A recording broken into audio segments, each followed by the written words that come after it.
보험친구닷컴 광고를 시작합니다. 이 보험친구닷컴 부담되는 보험료 알듯말듯한 보장 내 보험 바로 알고 싶을 때 그럴 때는 검색창에 보험친구닷컴을 검색하시기 바랍니다. 아니면 1844-0585로 전화를 하셔도 좋습니다. 이미 가입한 보험의 경우에는 뭐가 문제인지 또 내가 가입한 보험에 어떤 장단점이 있는지 보험친구가 무료로 상담해 드립니다.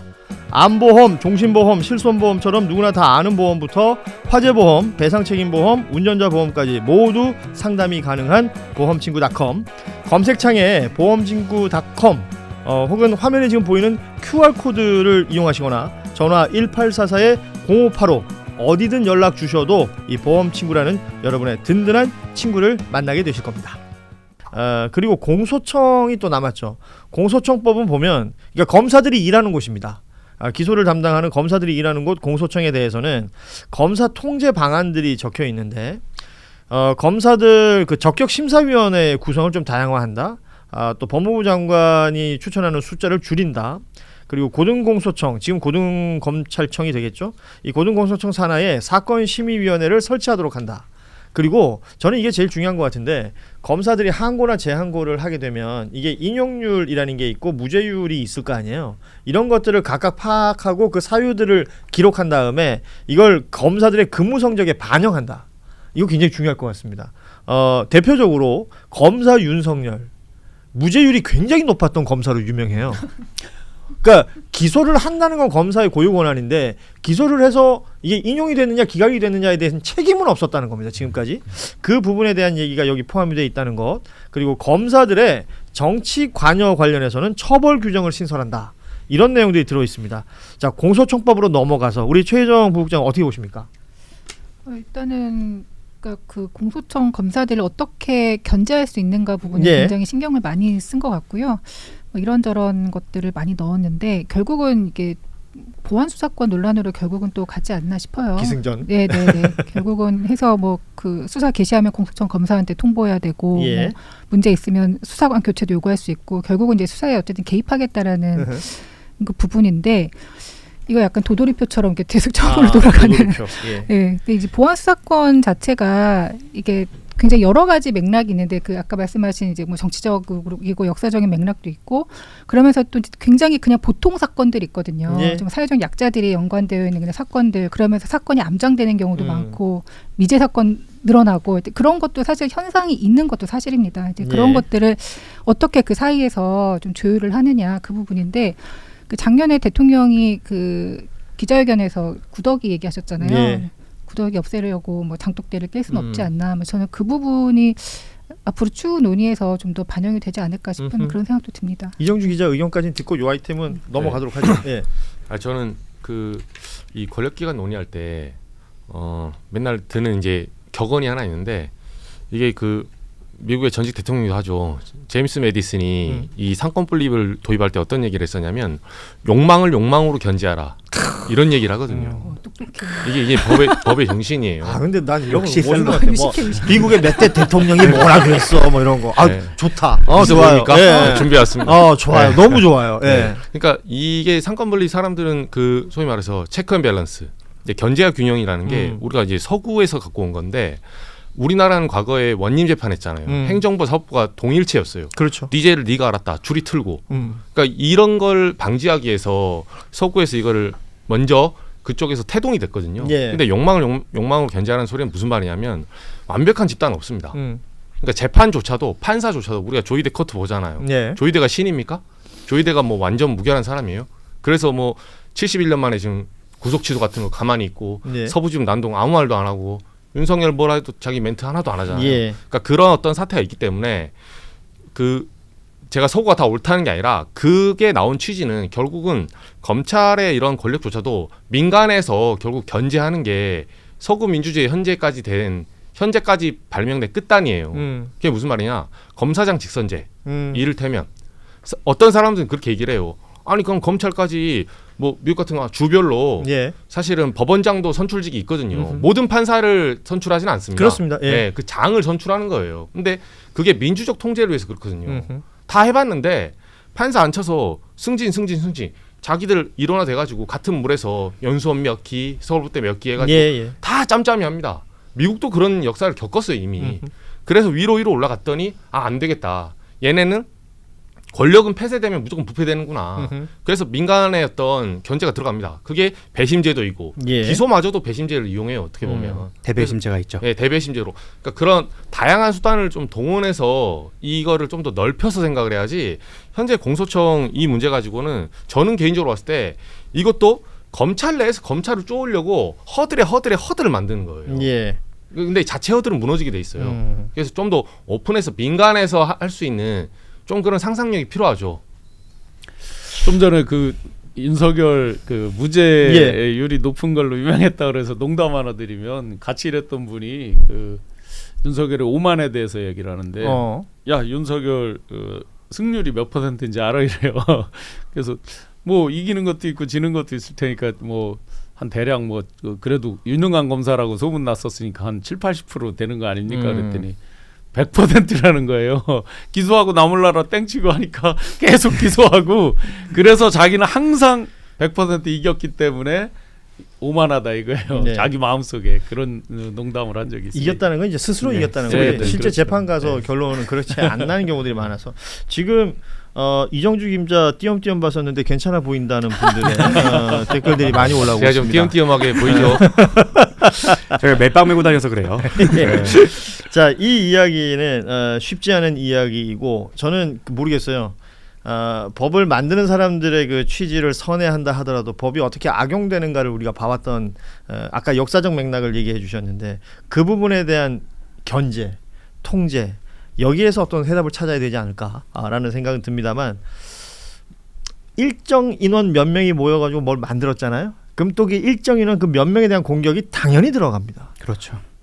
왜냐하면 이게 적용해 본 적도 없고 적용이 아직 안 돼 있는 상태이기 때문에 이 시간을 우리가 어떤 식으로 슬기롭게 극복해 나갈 것이냐 조금 더 시간을 두고 보도록 하겠습니다. 다만 그 헌법상에 등장하는 검찰총장이라는 직책이 있잖아요. 이건 그대로 유지가 된다고 합니다. 그 공소청의 장이 아마 검찰총장이 되지 않을까라는 생각이 드는데 피해갈 수 있는 방법이 없는 게 아닌데 저는 이번 그러니까 이런 그 전뿐만 아니라 여러 가지 점을 고려했을 때 지나치게 조금 뭐 안전한 선택이나 보수적인 선택을 했다라고 아마 평가받고 그래서 비판받을 가능성이 매우 높다고 생각합니다. 오늘 하루 종일 헌법에 있는 그 두 단어 때문에 그렇죠. 하나 이제 검찰총장이라는 단어, 검사라는 단어. 그 부분은 이제 아마 원문을 유지하려고 하는 그런 게 그러겠죠. 있었겠죠. 예. 자, 아마도 하루 종일 이 이야기로 계속해서 뭐 대부분의 방송이나 컨텐츠들이 생산이 될 텐데 저는 그 부디 좀 당부드리고 싶은 것은 방송을 보시는 분들도 얘는 얘 말하더라, 얘는 저 말하더라, 뭐 이렇게만 평가하지 마시고 본인들의 생각을 좀 가져주셨으면 좋겠어요. 지금 이 이슈가 지금 몇 년째입니까? 그렇죠. 아직까지도 지지고 볶고하고 있다는 것은 뭔가 정리가 안 되고 있다는 것 아니겠어요? 국민들의 마음과 국민들의 의지가 어딘가로 모이게 된다면 그게 어떤 위력을 발휘하는지 우리가 봐왔습니다. 예. 그런 생각을 다시 한번 해보고 다음 뉴스는 요건 좀 재밌을 것 같습니다. 지난 금요일에 있었던 윤석열 내란 우두머리 혐의의 이 결심 공판, 뭐 윤석열뿐만 아니라 총 8명에 대한 결심 공판이 진행됐는데 1번 타자를 못 끝내고 이게 야구로 치면 1번 타자가 계속해서 컷하고 있는 거 아니에요? 그렇지 않습니까? 네. 용규놀이를 여기서 계속 하고 있는 겁니다. 그죠. 그 서증조사라는 것을 증거조사를 김용현 전 장관이 1번 타자였는데 이 변호인들이 본인들이 보니까 어제 유튜브 채널 보니까 본인들이 아예 작전 짜서 이렇게 갔다 침대 재판 만들었다라는 인정을 하던데 이 일이 벌어지면서 뒤로 2, 3, 4, 5, 6번 타자들은 나도 1시간 할 거야 하고 기다리고 있었던 사람들은 하지도 못하고 그리고 정작 윤석열 본인은 어제 이 재판이 굉장히 인상적이었다는 건 한마디도 윤석열이 하지 않았다는 겁니다. 중간에 잤거든요. 자, 이 재판에 대한 이야기를 좀 해보죠. 이정주 기자는 어떻게 보셨어요? 그 특검 측에서 저 변호사한테 좀 말 좀 빨리 해달라 그러니까 혀가 따빠떠 맛있고 있다요 이렇게 얘기했다는데 어떻게 보십니까? 저는 진짜 이 진격의 변호사들 네. 뒤에 가서 또 뭔 말 하나 봤어요. 이 영상을 잠깐 보고 이게 메인은 진격의 변호사구나 봤는데 이 굉장히 지능적으로 나오고 있어요. 이 사람들은 나름 확신범이고 저는 김용현 재판 지난번에 난동 부릴 때부터 살짝 느꼈는데 이 스킨을 좀 짜고 나온 것 같아요. 처음부터. 네, 그래서 이걸 끌면서 직위원 재판부와 약간 실랑이도 하고 그러면서 그 오늘 다른 로스쿨 교수님도 그 지적하시지만 사형을 받아내려고 하는 것 같아요 지금. 일부러. 네, 사형을 받아내서 이제 피해자 코스프레. 그러니까 순교자의 길. 예, 코스프레 한번 해서 그걸로 이제 뭐 서사를 만들고 싶어하는 지금 이게 첫 정지 작업 아닌가 싶어요. 근데 어쨌든 이것도 지겨운데 이건 재판장이 직위원 재판장의 100% 본인 실책입니다. 예, 이거 현재 재판지를 해줘야 돼요. 예. 예, 이런 문제를 지금 역대 이런 사례가 어디 있었습니까? 재판하다가 마지막 구형이 사실 오전에 나온단 말도 있었거든요. 그렇죠. 짧게 끊으면 8명 한 번에 쫙 들을 것이냐, 한 명 듣고 할 것이냐에 따라서 예측도 관측도 여러 가지 하는데 저도 이날 이제 금요일 날 저희 법조 기자들하고 이걸 체크를 해야 되니까 밤 11시에 퇴근했습니다. 11시 퇴근해도 뭐 못 썼겠네요. 네, 그냥 술이나 때려 마셨죠. 야, 죽자 죽어 그냥 오늘 이런 식으로 사람들이. 근데 정말 이건 상상 못했어요. 그러니까 자정쯤에 나올 거라고 생각을 했죠. 근데 이게 저는 연기된 거 처음 봤어요, 솔직히. 그러니까 추가기를 잡는다는 것 자체에 대해서는 많은 분들이 생각을 안 했던 것 같아요. 왜냐하면 저희도 여러분 금요일 방송 다시 돌려보시면 알겠지만 저희가 방송할 때쯤 되면 나오지 않을까? 왜냐하면 오전 9시 20분에 시작했습니다. 그리고 방송이 끝날 때까지도 계속 김용현 변호인이 뭘 하고 있다는 거예요. 라면서 방송을 마무리했었는데 주말 사이 이 속보가 나왔고 내일로 추가기일이 잡혔죠. 앞서 우리 이정주 기자가 대부분의 얘기를 해주셨지만 직위원 판사 이 재판부의 소송 지휘에 대해서는 언급을 안 할 수가 없을 것 같습니다. 어떤 결론을 내든 이거에 대해서는 계속 그 지적이 될 거고 역사적 평가를 받을 것 같습니다. 준비를 해왔던 말이 있었는데 지팔직권이라고. 직위원 재판장님의 판결은 자기가 꼬았다. 왜냐면 아니 보통 방송 준비라는 건 뭐 자료를 본다던가 아니 뭐 내용을 확인하는 게 아니라 나 오늘 가서 무슨 말하지 이거 하는 거예요. 쇼치가 나와야 되거든요. 다시 한번 지목. 지팔직권. 지팔직권. 네, 근데 이게 지시니까 또 이게 와닿네. 그러네. 네, 근데 이게 제가 일반적인 형사 재판이 어떻게 굴러가는지를 좀 설명을 드리면 10분 단위로 잡히고 같은 시간대에 다른 피고인을 4-5명 부르기도 해요. 네. 왜냐하면 구형과 최후 변론과 최후 진술과 이거는 사실 빠르게 끝날 때 30초 안에도 끝납니다. 그러니까 세트로 그냥 후루룩 지나가는 경우들도 있습니다. 마지막 한마디 하시죠. 죄송합니다. 이러고 변호인 한마디 하시죠. 죄송합니다. 변호사님 구형하세요. 이렇게 끝나는 경우가 많기 때문에 사실은 여기에 대해 제한하는 규정은 없어요. 하지만 소송지휘권이란 게 있다 보니까 저희 의뢰인분들 중에서도 이 마지막 한 말씀만 더 하겠습니다라는 걸 이제 제한 받는 경우가 너무 많아요. 그 막 왜냐면 아까 말씀드렸다시피 같은 시간대에 막 4-5명 있는 경우도 많거든요. 근데 그러한 지휘를 한 번도 안 해왔기 때문에 이런 문제가 일어난 거고 거기에 대해 이런 전략을 세울 수 있었던 것도 저도 직위원 재판장의 생각은 이해해요. 이렇게 다 받아준 다음에 내가 어떤 결과를 내더라도 이 사람들이 나를 비난하지 못할 거다. 군소리 안 나오게끔. 네, 이런 그런 계획을 한 건데 자기 꾀에 지 팔자를 꼬았다라고 저는 생각을 하는 게 이런 식으로 한다고 하면 사실은 이미 이게 성공했고 그러면 윤석열 변호인단은 그걸 못 볼까? 그러니까 벌써 그 얘기 나오잖아요. 1번 타자를 본받자. 뭐 이 얘기가 지금 벌써 나오는 거 아닙니까? 13일에 그 결심 공판 진행되면 윤석열 변호인단도 같은 전략을 쓸 것이다 라는 얘기들 나온단 말이에요. 그래서 진짜로 지금 걱정되는 거는 제가 볼 때는 13일 날 못할 걸로 봅니다. 그러니까 직위원 판사가 스스로 얘기는 했어요. 13일 날 무조건 끝낸다. 본인은 무조건 끝낸다고 했죠. 그런데 이제 지금 한 명 한 셈이잖아요. 그럼 8분의 1 한 셈인데 뒤에 줄줄이 변호인 남았고 윤의 최후 변론까지 들어야 되잖아요. 윤이 만약에 필리버스터를 또 한다. 할 가능성이 너무하죠. 지금 이 앞에 걸 봤으니까. 지금 말하는 필리버스터를 얘기하는 건 이제 원래 법정에서 필리버스터 하는 거 아닙니다. 없죠. 국회에서 하는 건데 필리버스터 같은 변론 서증 조사였다라는 아마 내용상 뭐 호수 위에 달 그림자가 떠느니 헌재 때 마지막 변론한 거 기억나시잖아요. 이 황당한 소리를 장황하게 늘어놓으면서라도 길게 갈 것이다.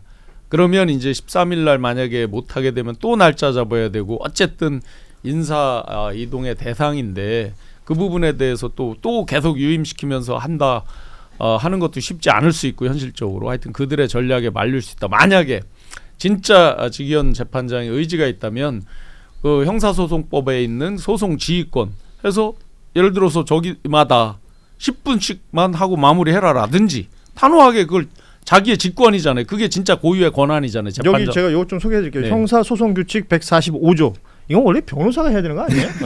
아무튼 변론 시간의 제한. 재판장은 필요하다고 인정하는 경우 의견 진술 시간을 제한할 수 있다라고 아예 조문이 있습니다. 조문이 그렇죠. 있고요. 그리고 실제로도 그렇게 운영되는데 제가 왜 지팔직권이라고 하냐면 이미 이하상 변호인에게는 충분한 시간을 줬어요. 근데 윤석열 변호인에게 안 준다? 이것도 사실 형평에 맞지 않을 수도 있죠. 그러니까 이미 처음부터 여기에 제한을 걸었어야 되는데 그래서 진경희 변호사들이 그 얘기를 하는 거 아니에요. 내가 먼저 전을 잘 깔아 놔가지고 대통령 측 그러니까 윤석열 측 변호인도 이걸 봤다. 그리고 사전에 무슨 교감이 있었던 것처럼 그 유튜브 콘텐츠에서 얘기를 하고 있어요. 그러니까 애초에 그 9일날 재판할 때도 윤석열 쪽에서 6시간 이상 소요가 된다라고 아예 박았어요. 그래서 저희도 이제 구형 속보를 써야 되니까 아침부터 계속 대기를 하면서 몇 시쯤 나올 것 같나 이제 사회부 계속 체크를 하는데 점점점 시간이 길어지면서 결국은 이제 8시쯤에 결론을 지기현 재판장이 얘기를 하겠다라고 했다는 거예요. 밥 먹고.